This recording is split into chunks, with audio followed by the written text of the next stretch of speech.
Hello everyone, welcome to Online Help Guide. Today in this video, I'm going to show you how to log into TaxAct account. So without any further ado, let's get started. First of all, open up a web browser. Now in the search bar, type in www.taxact.com.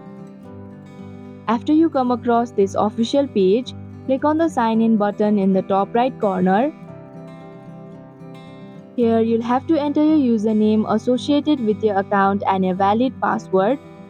If you do not remember your username or password, then you can click on Forgot Username or Password link.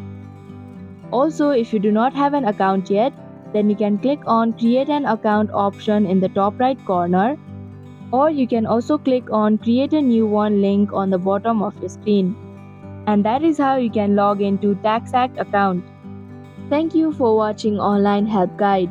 Hope this video was helpful. If it was, then hit the like button and comment down if you have any questions or feedback. Also, if you are new to our channel, subscribe and hit the bell icon so that you don't miss our upcoming videos.